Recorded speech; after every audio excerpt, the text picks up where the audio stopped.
Perdonar a Dios. Cuando la gente te hiere, es difícil. Ser herido por cosas que Dios permite quizás parezca insoportable. Si bien podría expresar mi desilusión mediante la pregunta ¿por qué?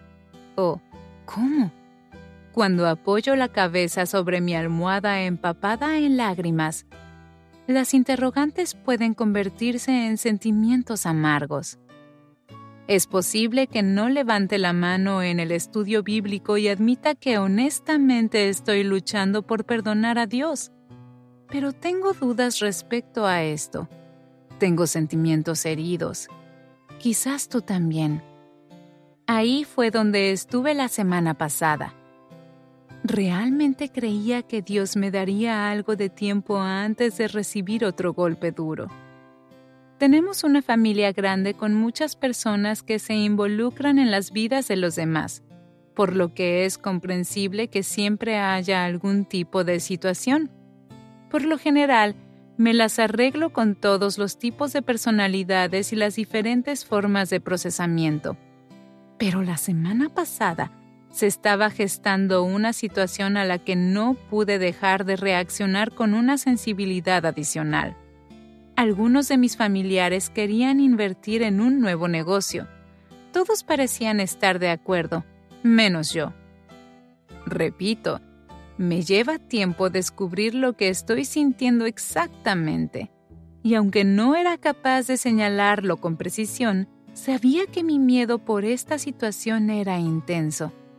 Todo lo que podía ver por delante era un desastre. No era de vida o muerte, pero cada vez que mi gente lo discutía, me sentía personalmente amenazada porque todos asumían que yo invertiría con gusto junto a ellos. Estaba segura de que Dios se encargaría de las cosas y de anularlo todo. Oré. Preparé un caso muy sólido con Dios y con toda mi gente. Confié en que esto iba a esfumarse. Desde el principio, no creí que esta inversión fuera una buena idea. Compartí mis inquietudes e incluso hice una lista de todos los obstáculos imposibles que tendrían que ser quitados del camino para que yo aceptara participar. En mi mente no había duda de que Dios evitaría esto o que las complicaciones lo convertirían en un asunto a discutir. De cualquier manera, estaba segura de que todo saldría bien. Sin embargo, en vez de Dios cerrar las puertas, parecía que se abrían una tras otra. Fue como una intervención milagrosa a la inversa. En vez de impedirlo, parecía que Dios estaba obrando para que sucediera. Y aunque día tras día mi familia se emocionaba cada vez más, yo me retraía cada vez más. Intenté con ahínco ver lo bueno de lo que estaba sucediendo. Traté de recordarme a mí misma que los miembros de mi familia son listos para los negocios y tienen buenos antecedentes. Traté de recordarme a mí misma que no todo sentimiento de temor es una predicción de muerte inminente. No obstante, por mucho que intentaba animarme, no podía anular el argumento principal en mi mente. A veces los peores escenarios sí suceden. ¿Acaso no lo ha dejado tan claro esta última etapa de nuestra vida? ¿Por qué no me escuchan ustedes? Me puse extremadamente ansiosa. Luego me torné cada vez más enojada, malhumorada y agobiada a medida que todos los obstáculos desaparecían. Y de repente esto no era solo una conversación, se estaba convirtiendo en una realidad. No solo quería apartarme por completo de mi familia, sino que también quería mantener cierta distancia con Dios. Todo lo que podía ver era el posible caos. Desearía poder decirte que traté esto con una actitud madura, dispuesta a entablar conversaciones tranquilas para procurar la claridad y el bien común con el que todos pudiéramos estar de acuerdo. Pero no fue así. Hice pucheros. Hice comentarios que no dejaron lugar a la especulación sobre cuál era mi postura ante todo esto. Sentí que mis preocupaciones no le importaban a nadie. Lloré alto para que me escucharan. Cerré bruscamente los armarios y tiré puertas con una fuerza extraordinaria. Pude sentir cómo la amargura hallaba un buen lugar en mí mientras planificaba todos los guiones de «te lo dije», que me harían sentir muy justificada cuando esto explotara. Me senté frente a mi diario y escribí la palabra confundida. Casi al instante, una frase cruzó por mi mente. Esta inversión es una oración contestada. ¿Qué? ¿Era imposible que lo que estaba viendo fuera parte de la respuesta de Dios para mí? Me rehusé a admitir aquella declaración, pero tampoco pude desatenderla. Ahora, cada vez que mencionaban la inversión, yo escuchaba la misma declaración. Esta es una oración contestada. Hace más de una semana que he dejado que esa idea se asiente en mí. Se ha metido conmigo, sobre todo de una manera positiva, pero también me ha sondeado en una área en la que todavía soy bastante sensible. Confiar en Dios cuando no entiendo lo que está haciendo ni lo que está permitiendo. No puedo ver con los ojos ni entender con la mente cómo algo de esto pueda ser la oración contestada por Dios, pero tal vez este sea el asunto. Tal vez este es el lugar donde es hora de comenzar a reedificar la confianza con Dios. No es que Dios haya hecho algo malo y haya quebrantado mi confianza. Lo que me dificulta confiar en Él es que no hizo lo que yo esperaba o hizo algo que no entiendo. En ocasiones, cuando existen problemas de confianza con alguien, eso te deja en este extraño lugar donde de repente te preguntas ¿quién más en tu mundo tampoco te está contando la historia completa? Incluso el más mínimo escepticismo como este puede convertirse rápidamente en una sospecha gigante que se infiltra en todas tus relaciones, incluida tu relación con Dios. Tal vez esta es la parte de mi travesía de sanidad donde tomo la pregunta, ¿y si he estado mirando esto mal? Con la que terminamos el último capítulo e intento aplicar esto a mi situación actual. Durante 7 días he estado orando. Dios, ayúdame a ver lo que está frente a mí como la respuesta a mi oración. Y voy a ser honesta contigo. Mi cerebro sigue disparando declaraciones de alarma, de resistencia a toda esta idea.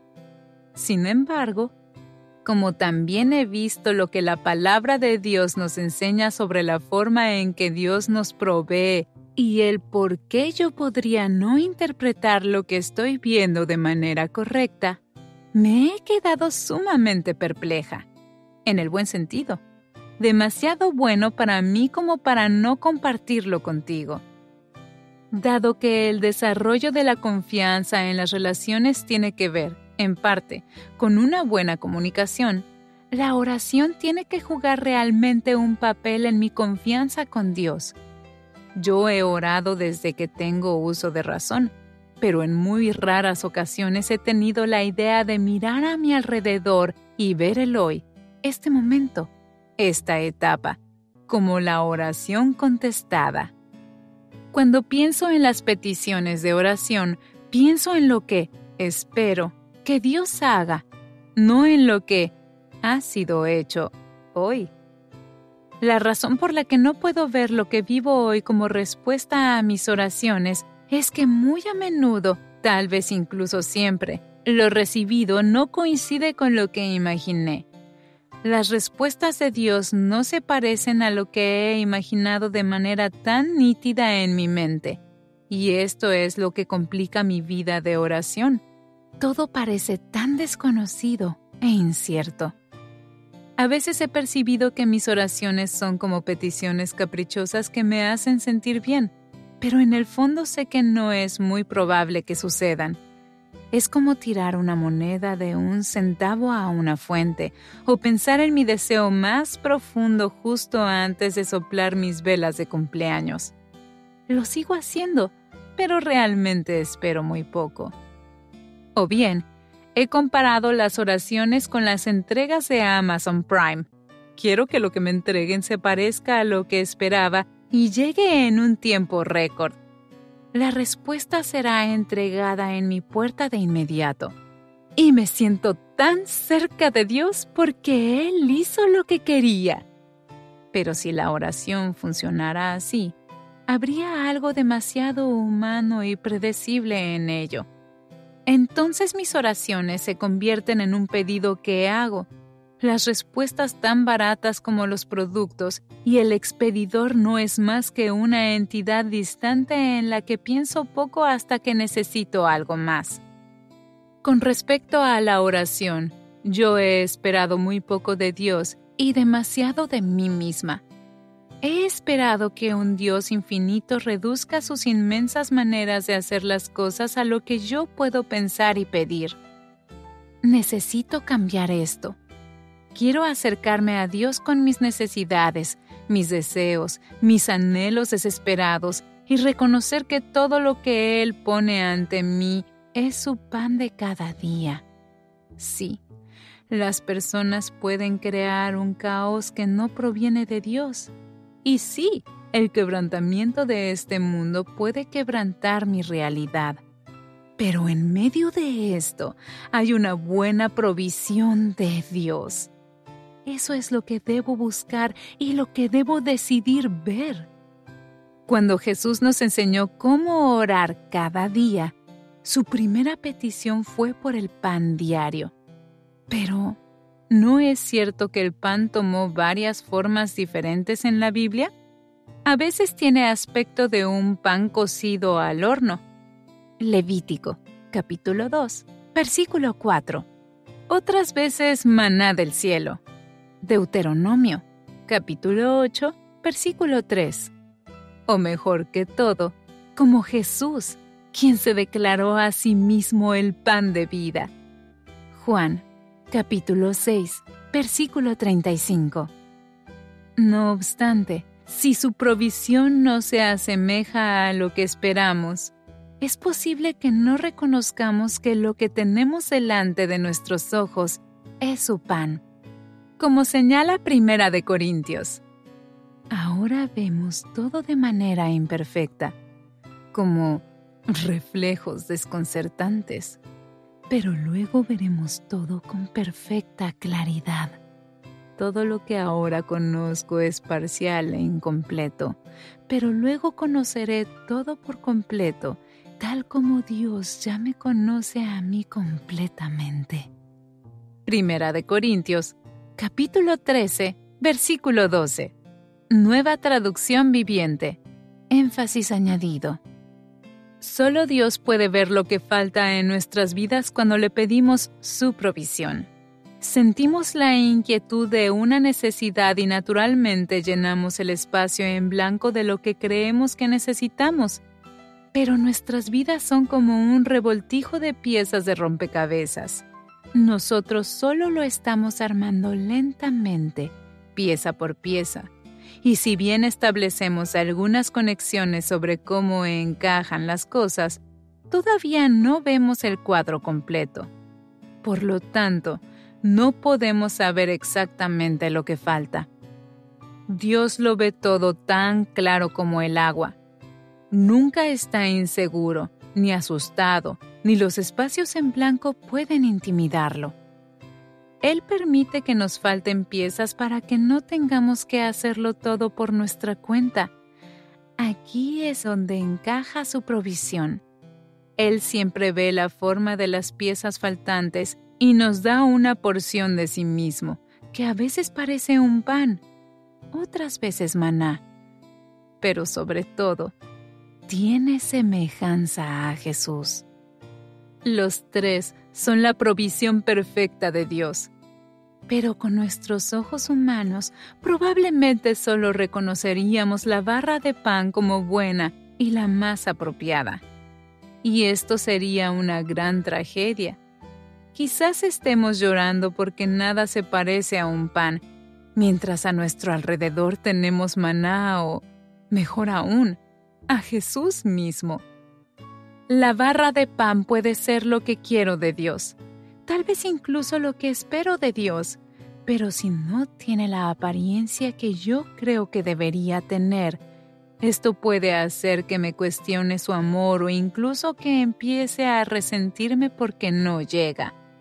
Quiero que su provisión se vea de la manera que yo creo, pero ¿no es la barra de pan la menos milagrosa de todas las formas de pan?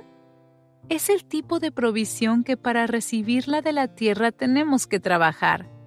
Cosechamos el trigo y lo procesamos y luego lo horneamos, todo con nuestras propias manos. Pero tal vez eso es lo que tanto me gusta de la barra de pan. Como estoy trabajando para ello, mantengo una sensación de control. Por otro lado, el maná representa lo que Dios simplemente da. El maná que cayó del cielo para los hijos de Israel fue el sustento perfecto de Dios para la vida de ellos en el desierto. Se parecía más a semillas o copos pequeños que a barras de pan. Sin embargo, día a día llegaba directamente de Dios, no de la naturaleza, y mantuvo vivos a más de 2 millones de israelitas en el desierto durante los 40 años que lo necesitaron. Fue milagroso, pero incluso con el maná, la gente tenía un papel que jugar. Ellos tenían que salir de sus tiendas para recogerlo. No lo cultivaban, pero podían contar con él sistemáticamente. Entonces, el control y la sistematicidad me hacen sentir que estoy confiando en Dios cuando en realidad solo dependo de Él al nivel que Él se revela a mí. Sin embargo, no olvidemos el mejor tipo de pan, que es el pan de vida, Jesús mismo. Esta no es una provisión para la que trabajamos o una que simplemente recogemos. Esta es una provisión en Cristo depositada dentro de nosotros que nos nutre y sostiene todo nuestro ser y llega hasta nuestras almas. Jesús es la provisión más milagrosa que ya nos ha sido dada hoy, pero quizás la menos reconocida como ese todo que necesitamos, y en la que tenemos luchas para confiar porque Él es la provisión que no podemos controlar ni exigir sistemáticamente que nos sea entregada según nuestra planificación. No es agradable escuchar esta frase, pero es importante tenerla en cuenta. Si tenemos a Jesús hoy, estamos viviendo una oración contestada y una provisión perfecta. Aquel que produce lo bueno, incluso a partir de lo horrible que estamos viendo con nuestros ojos físicos, está obrando activamente por nosotros en este momento. En 1 de Juan, capítulo 2, versículo 1, Jesús es llamado nuestro intercesor, lo que significa que se sienta a la diestra de Dios e intercede por nosotros. Romanos, capítulo 8, versículo 34. En este preciso momento, Él está hablando con el Padre sobre ti, de manera que, si pudieras escucharlo, nunca tendrías miedo a lo que tienes por delante. No cuestionarías su amor por ti ni su bondad contigo. Por lo tanto, no necesitamos perdonar a Dios. Necesitamos confiar en Él. Ahora, sé que podrías estar diciendo, mira, Lisa, lo que tengo por delante es horrible, así que esto no me hace desear confiar más en Dios. Me hace confiar menos en Él. Yo lo entiendo. He pensado en mis amigas que mencioné en el último capítulo. Una está en el hospital, sentada al lado de la cama de su hija, escuchando noticias desgarradoras que le da el médico. Otra se irá a la cama sola esta noche, porque su exmarido ahora está con otra persona. y a la otra, la ansiedad la tiene emocionalmente paralizada. Entonces, podría imaginármelas diciéndome: solo quiero que mi hija se sane, que mi esposo regrese a casa y que mi ansiedad desaparezca. Solo quiero que mi barra de pan se vea como la provisión que yo esperaba de parte de Dios. Lo sé, querido escucha, lo sé. También siento lo mismo por algo que tengo enfrente en este momento. Cosas más grandes que esta situación de la inversión. Cosas difíciles que todavía me hacen llorar. No obstante, si en este momento Dios no nos está dando su provisión de la manera que esperamos, entonces debemos confiar en que hay algo que Dios sabe que nosotros no sabemos. Quizás con el tiempo lo veamos, o quizás no hasta la eternidad, pero hasta entonces podemos saber con certeza que aquello que nos da es realmente su buena provisión, sea esta para hoy o como parte de un plan mucho más grande. Incluso cuando lo que vemos frente a nosotros parezca confuso, incluso cuando lo que vemos frente a nosotros no se parece para nada a lo que pensamos que sería, incluso cuando no estamos de acuerdo en que esto sea bueno, para confiar en Dios no tenemos que entenderlo. C.S. Lewis creó una bella descripción gráfica en la que me gusta meditar cuando no puedo entender lo que Dios está haciendo. Nos dice que nos consideremos como una casa que Dios está renovando. Creemos saber qué trabajo hay que realizar, tal vez algunas pequeñas reparaciones aquí y allá. Pero luego, Él comienza a derribar paredes. Estamos confundidos y sentimos el dolor de este nivel de reconstrucción, pero tal vez su visión es muy diferente a la nuestra. Pensabas que te estaban convirtiendo en una linda casita de campo, pero Él está construyendo un palacio y tiene la intención de venir y habitar allí.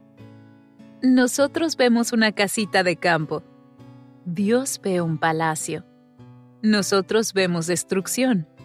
Dios ve construcción. Nosotros solo vemos lo que la mente humana puede imaginar. Dios está construyendo algo que ni siquiera podemos llegar a entender. No es lo que queríamos, pero es sumamente bueno. Y al final, lo que más importa, tal vez no sea en lo que Dios está trabajando, sino cómo Dios está trabajando en nosotros. Entonces, ora lo que sabes orar. Ora lo que necesitas orar.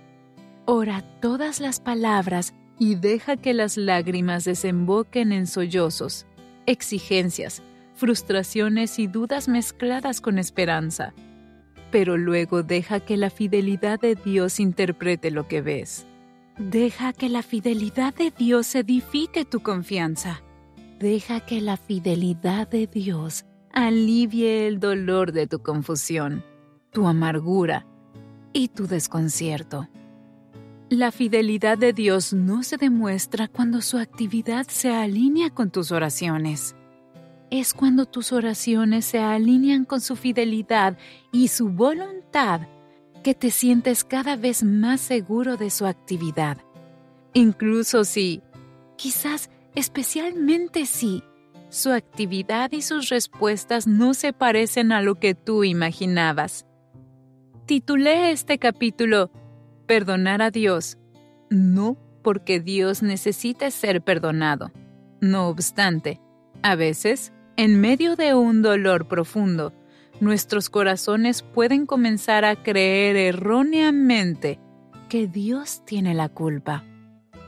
Cuando sentimos en realidad que le hemos pedido a Dios algo urgentemente necesario, bueno, correcto y santo, como salvar un matrimonio, o la vida de un ser querido, o evitar que algo horrible suceda y Dios no lo hace, no diríamos que Él pecó, pero podemos sentir que nos traicionó, o podemos sentirnos desilusionados por Él.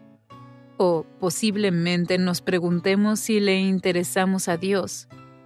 Cuando los males de este mundo se desatan a nuestro alrededor y tragedias horribles rompen nuestros corazones, es comprensible que lloremos, demos puñetazos en el volante, gritemos palabras muy duras, nos sintamos consumidos por la injusticia aparente e interminable de todo y luchemos con todas las preguntas que recriminan nuestras almas llenas de dolor.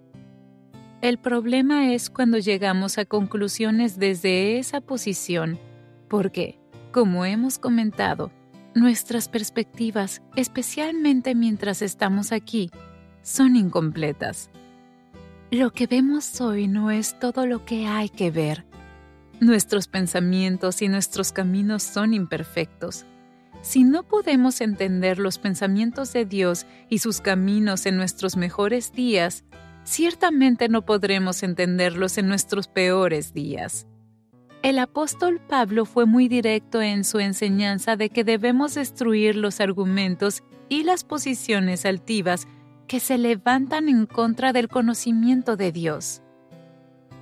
Las armas con las que luchamos no son del mundo, sino que tienen el poder divino para derribar fortalezas.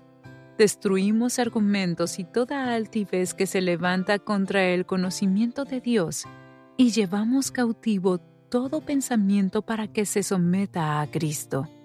Segunda de Corintios, capítulo 10, versículo 4 al 5.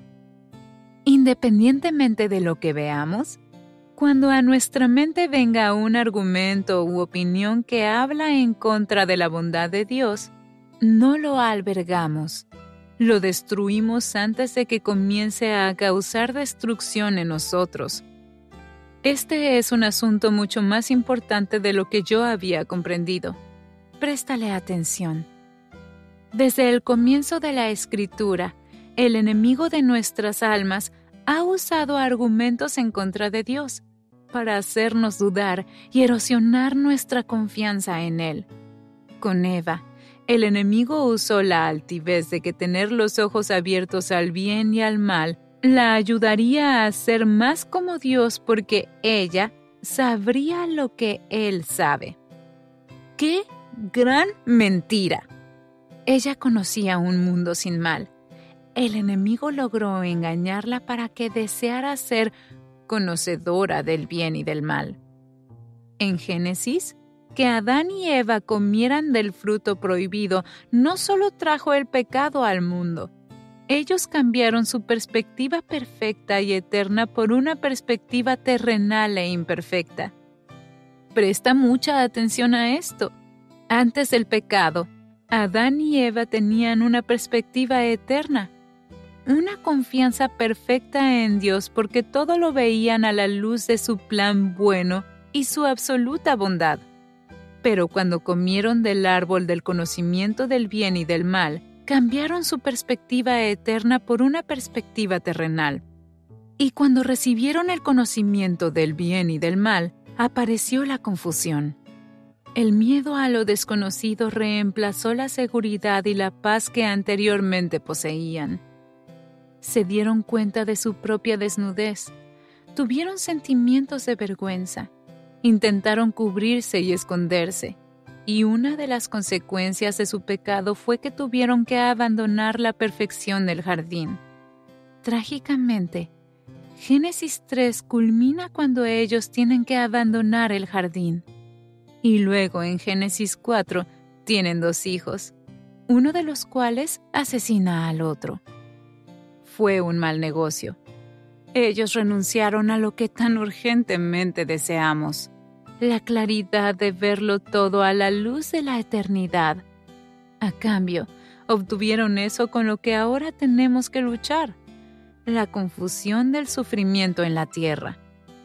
Estamos viviendo con los ojos abiertos al bien y al mal. El enemigo es un gran mentiroso. Este estado de conciencia no ayudó a la humanidad a poseer una mayor comprensión. El pecado solo nos hace pensar que lo que vemos en la tierra es todo lo que hay que saber. Solo Dios ve la esfera terrenal y la celestial desde una perspectiva eterna. Entonces, solo Dios ve el cuadro completo de todo lo que enfrentamos. Desde nuestro punto de vista aquí en este mundo, no podemos ver todo de una manera plena. No podemos ver la historia completa. No podemos ver la sanidad completa. No podemos ver la restauración completa. No podemos ver la redención completa. Solo podemos ver la parte que existe en la tierra. Cuando afirmaba que Dios no contestaba mis oraciones, lo que realmente expresaba era que Dios no estaba haciendo lo que yo quería que hiciera. Sé que Dios tiene el control, pero mientras menos puedo entender lo que veo, más quiero recuperar el control por mí misma. Intentamos controlar eso en lo que no confiamos. Creo que le he asignado erróneamente a Dios el daño que la gente me ha causado. Cuando mi motivo de oración es la única evidencia que utilizo para determinar cuán involucrado está Dios o cuán fiel es Dios, no es de extrañar que me desilusione tanto. No es de extrañar que llore y pregunte por qué, y a veces me sienta tan traicionada. En ocasiones, las personas pueden tener planes ocultos y motivos incorrectos. A veces la gente miente. A veces las personas no buscan un bien mayor, pero nada de esto se cumple con Dios. Él es bueno. Él es la única fuente para sacar algo bueno de todo lo que está frente a mí. Mi alma fue diseñada para confiar en Dios para todo esto. Supongo que solo hace falta tiempo para que mi corazón destrozado y mi mente propensa al miedo se pongan al día. Al tomar en cuenta todo esto en la situación que mencioné al comienzo de este capítulo, estoy empezando a entender por qué necesito ver lo que tengo enfrente como la oración contestada por Dios. No es que esté convencida de que la inversión en sí sea de Dios, y de seguro, Dios no hizo que la hija de mi amiga quedara inválida, ni que el esposo de mi otra amiga se marchara, ni que la ansiedad de mi otra amiga fuera tan intensa. Dios no lo causó, pero está muy al tanto de todo. Y veo un cuadro mucho más completo y tiene un plan para tomarlo todo y entregárselo de alguna manera en algo que sea bueno. Por otra parte, lo opuesto a la fe no es la duda. Lo opuesto a la fe es estar demasiado seguro de las cosas erróneas. Terminemos este capítulo hablando de cómo veo ahora lo que pasé con Art. ¿Recuerdas la historia que conté en el capítulo anterior? La reunión de oración, la iglesia, la absoluta certeza que tuve de que Dios no estaba obrando.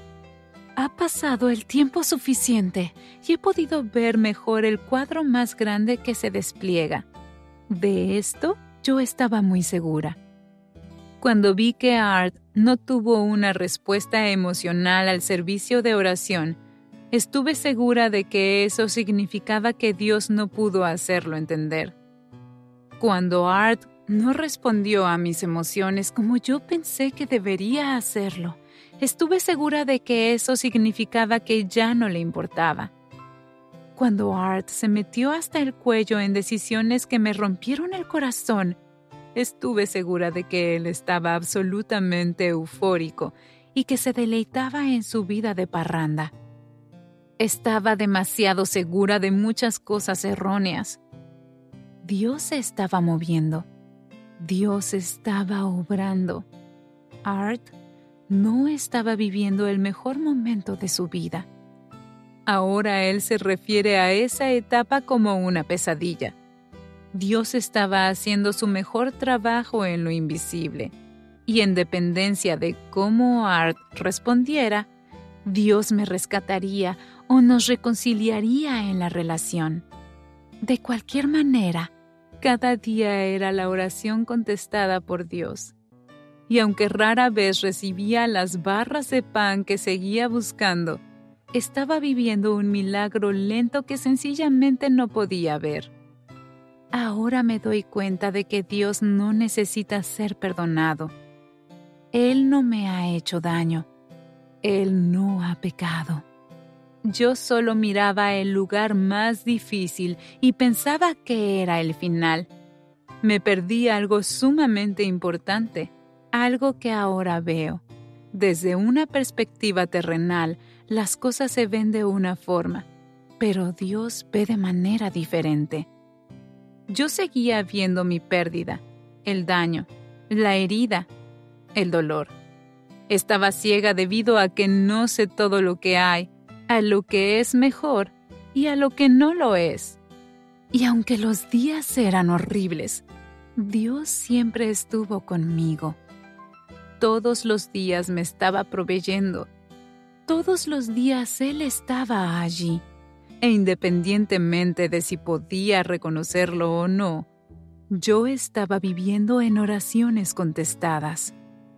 Por lo tanto, en la actualidad miro lo que está frente a mí a través de lo que sé que es verdad sobre Dios.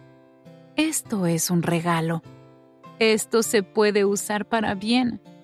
De alguna manera esto es parte de una historia mucho más grande y puedo confiar en que Él también lo hará hermoso.